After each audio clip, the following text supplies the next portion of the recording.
पता है कि चेस्ट रीजन में हार्ट प्रेजेंट है, फॉर एग्जांपल हार्ट प्रेजेंट है, लंग्स प्रेजेंट है, ठीक है, मेजर वेसल्स प्रेजेंट है, तो ये एक कैविटी का अंदर है।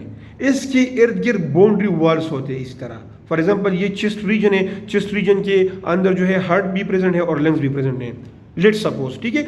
तो इसके इर्द गिर्द क्या होंगी, बाउंड्री लाइन्स होंगी। तो हम कहते हैं कि ये जो बाउंड्री लाइन है इसको कहते हैं, ये थोरेसिक रीजन मैंने ड्रा किया है, ठीक है।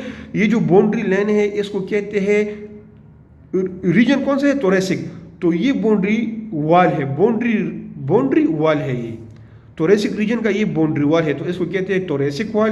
और अंदर ये कैविटी है, ये स्पेस है, जिस स्पेस में हार्ट प्लेस हुआ है, जिस प्लेस में लंग्स पड़ा हुआ है, इसी प्लेस को कहते हैं थोरेसिक कैविटी।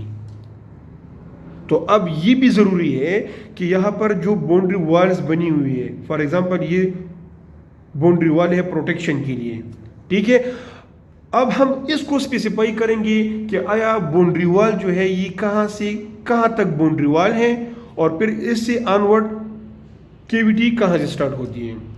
एक दफा इस पॉइंट को मैं फिर रिपीट कर रहा हूं, boundary wall means thoracic wall और थोरेसिक कैविटी। इसका मतलब क्या है, हम पढ़ रहे हैं थोरेसिक रीजन, ठीक है। मैंने आप लोगों को बताया कि इसके दो पार्टीशन बनते हैं, इसको एक कहते हैं थोरेसिक वॉल, और जो सेकंड पार्टीशन है इसको कहते हैं थोरेसिक कैविटी।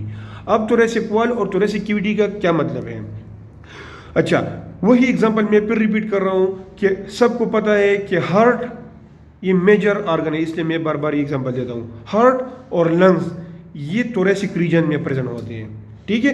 तो ये जो मेजर ऑर्गन है ये प्रेजेंट है एक स्पेस के अंदर, ठीक है। और इसके इर्द गिर्द जो है ये बाउंड्री वॉल्स है इस तरह की, ताकि ये ऑर्गन प्रोटेक्ट रहे, इसके ऊपर कोई एक्सटर्नल प्रेशर ना पड़े, इसी तरह। तो देख ली थोरेसिक रीजन ये यहां से लेकर यहां तक ये थोरेसिक रीजन हो गया, ठीक है। तो हमने थोरेसिक रीजन को डिवाइड कर लिया कि एक वो पार्ट थोरेसिक रीजन का जो सिर्फ प्रोटेक्शन प्रोवाइड करती है, सपोर्टिंग स्ट्रक्चर है जो बाउंड्री वॉल है, और एक स्ट्रक्चर ये एक डिवीजन हो गया। ये देख ली थोरेसिक रीजन को हमने डिवाइड किया कि एक ये डिवीजन है, और एक डिवीजन ये है जहां पर ये ऑर्गन्स पड़ी हुई है, तो इसको कहते हैं थोरेसिक वॉल, और ये जो इनसाइड वाला है इसको कहते हैं थोरेसिक कैविटी, ठीक है। लेकिन ये भी जानना जरूरी है कि कहां से कहां तक थोरेसिक वॉल है, और फिर इसके बाद कब ये जो थोरेसिक कैविटी जो है ये स्टार्ट होगी। जिस तरह मैंने आप लोगों को प्रोविंस का एग्जांपल दिया कि कहां से, लेट्स सपोज हमने ये पढ़ा कि सुप्राप्लूरल मेम्ब्रेन और डायफ्राम ये थोरेसिक रीजन का लिमिट है, कि सुप्राप्लूरल मेम्ब्रेन से जो है थोरेसिक रीजन स्टार्ट होगा अप टू डायफ्राम तक, इसकी बिलो एब्डोमेन होगा और इससे एबो हेड एंड नेक रीजन होगा, ठीक है। अब फ्रॉम एक्सटर्नल टू इंटरनल, ये ओरिएंटेशन मेन पॉइंट आप लोगों ने ध्यान में रखना है कि हम ओरिएंटेशन पढ़ रहे हैं, ठीक है। अब जो थोरेसिक वॉल है ये कहां से स्टार्ट होती है, और इन फॉर एग्जांपल ये पॉइंट इन है, तो इसका स्पेसिफिक नेम क्या है, देख लें। आम जो रूटीन चलती है, देख लिए सबको पता है कि सबसे आउटर मोस्ट जो हमें नजर आता है वो क्या होता है, स्किन। ये देख ले सबसे आउटर मोस्ट, ये आप लोगों सबको जो है ये स्किन नजर आ रही है, ठीक है। तो हम पढ़ते हैं एक्सटर्नल टू इंटरनल, ठीक है, कि थोरेसिक वॉल, फॉर एग्जांपल ये थोरेसिक वॉल है, ये देख ले यहाँ से लेकर यहाँ तक ये कैविटी है, और यहाँ से ये यहाँ से लेकर यहाँ तक थोरेसिक वॉल है, फिर यहाँ से लेकर यहाँ साइड्स पे ये बाउंड्रीज है, ठीक है। तो ये एक थोरेसिक वॉल है, ये एक थोरेसिक वॉल है, बीच में इसकी कैविटी आती है, साइड्स पे भी थोरेसिक वॉल है, ठीक है। तो हम अब एक्सपेंशन पढ़ते हैं कि थोरेसिक वॉल में विजुअली ये कहता हूँ कि थोरेसिक वॉल यहाँ से स्टार्ट है यहाँ तक, तो यहाँ पर वो जो बाउंड्रीज लगी हुई है इसका नाम क्या है, कि कहाँ से लेकर कहाँ तक, ठीक है। तो सबसे आउटर मोस्ट पे क्या है, स्किन।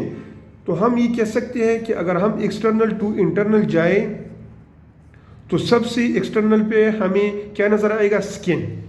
जब स्किन खत्म हो जाए तो इसी नीचे एक फैटी लेयर आएगा, फैटी लेयर, जिसको हम कहते हैं एनाटॉमी में जो फैटी लेयर आता है इसको कहते हैं फेशिया। FASCIA, इसको कहते हैं फेशिया। ठीक है, स्किन के नीचे क्या है? फेशिया है। फेशिया के बाद मसल्स स्टार्ट होते हैं, मसल्स के बाद बोन स्टार्ट हो जाते हैं, फिर मसल्स आ जाते हैं। ठीक है, और फिर जब मसल ख़त्म हो जाए तो नीचे क्या हो जाती है? केविटी स्टार्ट हो जाती है, केविटी। अब केविटी के लिए इर्द गिर्द सराउंडिंग में बाउंड्रीज चाहिए, फिर वही जो है रिपीट होगा।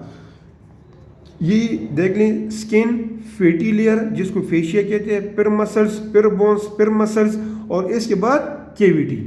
अब केविटी हम इंक्लूड कर रहे हैं, देख लें। फिर यहाँ पर सबसे पहले क्या आएगा? मसल्स का लेयर आएगा, फिर बोन्स आएंगी, फिर मसल्स आएंगी, फिर फेशिया आएगा, और फिर लास्ट में स्किन। अब इसी केविटी को हम इंक्लूड कर रहे हैं। साइड्स पे क्या आएगा? यहाँ पर मसल, फिर बोन्स, फिर मसल्स, फिर फेशिया, फिर स्किन।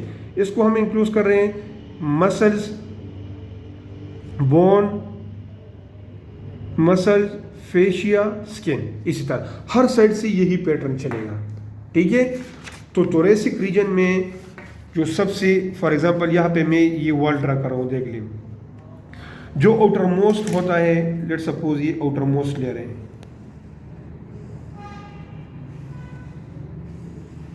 जो मैंने पेंसिल से ड्रा किया। ठीक है, ये आउटर मोस्ट लेयर है। आउटर मोस्ट लेयर क्या होगा? मैंने इससे पहले आप लोगों के साथ डिस्कस किया कि ये है स्किन। ठीक है, फिर इसके बाद क्या आएगा? फैटी लेयर, इसको कहते हैं फेशिया। फिर इसके बाद मसल्स आएंगी, ये मसल का है। फिर इसके बाद इस तरह बोन्स होंगे, फिर इसके बाद मसल्स आ जाएंगी। ठीक है, ये क्या है? मसल्स दोबारा। फिर इसके बाद ये मैं थोरेसिक रीजन का बता रहा हूँ। ठीक है, थोरेसिक वॉल का, कि थोरेसिक वॉल कहाँ से कहाँ तक है। अब हम इसके एक्सटेंशन पढ़ते हैं कि थोरेसिक वॉल कहाँ से कहाँ तक है। तो आप लोगों ने माइंड में रखना है कि थोरेसिक वॉल का जो आउटर मोस्ट लेयर है ये स्किन है। ये स्किन से स्टार्ट होता है अप टू, ये देखते हैं थोरेसिक रीजन में जब मसल एंड हो जाए तो इसके बाद दूसरा फैटी लेयर आता है, दूसरा फैटी लेयर इसी तरह का। जो फैटी लेयर होता है इसको भी हम फेशिया कहते हैं।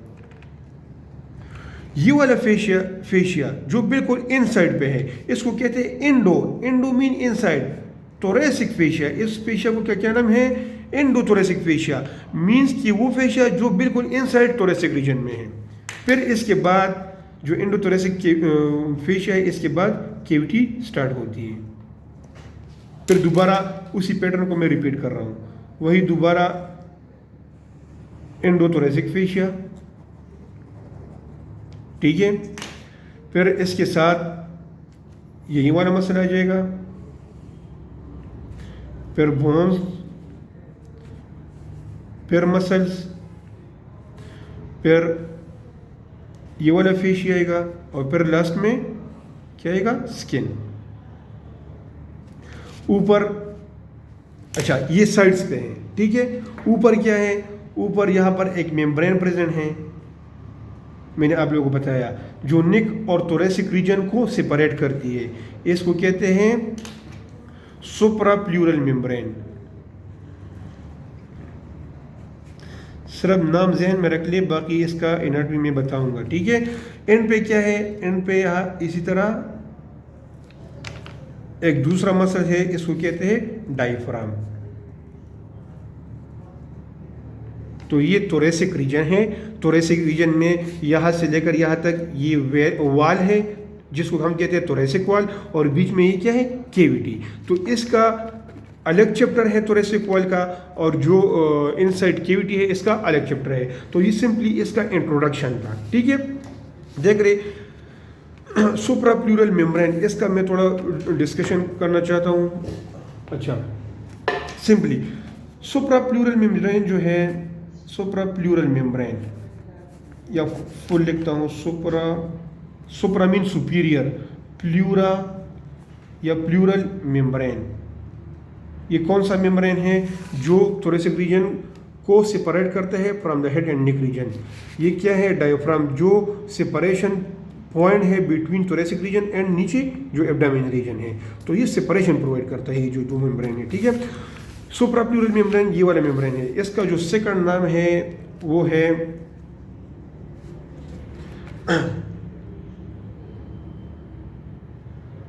सिब्सन फेशिया। इसका सेकंड नाम क्या है? सिब्सन फेशिया। सुप्राप्लूरल मेम्ब्रेन या सिब्सन फेशिया। सिब्सन फेशिया और सुप्रा मेम्ब्रेन ये एक ही मेम्ब्रेन है, लेकिन नेम जो है ये डिफरेंट, मींस दो नेम्स है, ठीक है। सुप्राप्लूरल मेम्ब्रेन और सिब्सन फेशिया ये एक ही मेम्ब्रेन का नाम है जो यहाँ पर अच्छा। अब ये कहाँ प्रेजेंट है, इसका एग्जैक्ट लोकेशन क्या है, एग्जैक्ट एनाटॉमी इसका क्या है, तो ये मैं आप लोगों को बता रहा हूँ, ये आप लोगों ने मन में रखना है। अच्छा, ये सुप्राप्लूरल जो मेम्ब्रेन है ये प्रेजेंट होगा, ये देख ले, इसको कहते हैं, फॉर एग्जांपल ये एक वर्टिब्रा है, ठीक है, वर्टिब्रा, ये देख लीजिए वर्टिब्रल कॉलम है, ठीक है। वर्टिब्रल कॉलम का ये प्रोसेस है, इस साइड पे भी है और इस साइड पे भी है, ये देख लीजिए दो प्रोसेस है। इसको वर्टिब्रल बॉडी कहते हैं, इसको ट्रांसवर्स प्रोसेस कहते हैं और इसको स्पाइनस प्रोसेस कहते हैं। एक दफ़ा फिर रिपीट करता हूँ, ये एक सिंपल वर्टिब्रल बॉडी है, ठीक है, ये वर्टिब्रल कॉलम है। वर्टिब्रल कॉलम में ये डिफरेंट वर्टिब्रा आते हैं, जो हेड जो नेक रीजन में है इसको सर्वाइकल वर्टिब्रा कहते हैं, जो थोरेसिक रीजन में है इसको थोरेसिक वर्टिब्रा कहते हैं, जो एब्डोमेन रीजन में है इसको लंबर वर्टिब्रा कहते हैं, और ये सैक्रम एंड कॉक्सिक है, ठीक है। अगर एक वर्टिब्रा को हम उठाएं और इसका स्ट्रक्चर देख लें, तो स्ट्रक्चर में ये आता है कि ये वर्टिब्रल बॉडी है और ये दो जो प्रोसेस है ये बिल्कुल इस तरह है, ठीक है। इसको कहते हैं ट्रांसवर्स प्रोसेस और इसको कहते हैं स्पाइनस प्रोसेस, ठीक है, देख ले। अच्छा, ये C7 है, सर्वाइकल नंबर 7, 1 2 3 4 5 और 6 7, ये देख ले, ये C7 है, cervical vertebra number 7। Cervical vertebra कितने होते हैं? 7। थोरेसिक वर्टिब्रा कितने होते हैं? 12। तो ये फिर T1 स्टार्ट होता है, T1। ये जो वर्टिब्रल बॉडी है इसके साथ ये जो अटैच है इसको कहते हैं ट्रांसवर्स प्रोसेस, ठीक है। तो सुप्राप्लूरल मेम्ब्रेन अराइज होगा, ये अटैच होगा transverse process of the C7। Suprapleural membrane attach है ट्रांसवर्स प्रोसेस के साथ एंड ये इस तरह एक्सटेंड हुआ है। अच्छा देख ले, ट्रांसवर्स प्रोसेस इस साइड पे भी है तो इस साइड पे भी है, दोनों साइड पे। तो यही मेम्ब्रेन जो है ये इस तरह अटैच होगा ट्रांसवर्स प्रोसेस के साथ और इसी तरह अटैच होगा, ठीक है। और इस साइड पे अटैचमेंट किसके साथ है? ये रिब नंबर 1 है, rib 1, rib 2, rib 3, rib 4, rib 5, rib 6, rib 7, rib 8, इसी तरह and so on, total 12 rib होते हैं। जो रिब नंबर 1 है इसका इंटरनल ये जो एंगल है, ठीक है, या इसकी अटैचमेंट होती है। तो सुप्राप्लूरल मेम्ब्रेन अटैच है transverse process of C7 and head of the internal rib, जो इंटरनल रिब है इसके साथ इस तरह अटैच होते हैं, ठीक है। तो यहाँ पर एक मेम्ब्रेन आ जाती है, इस तरह का मेम्ब्रेन आ जाती है। इसकी अटैचमेंट कहाँ है? मैं एक बार फिर रिपीट कर रहा हूँ, इंटरनल रिब नंबर 1, ठीक है, एंड C7 ट्रांसवर्स प्रोसेस। तो हम कहते हैं, अच्छा, और यहाँ पर ये क्या है? यहाँ पर ये इस तरह डायफ्राम होता है, डायफ्राम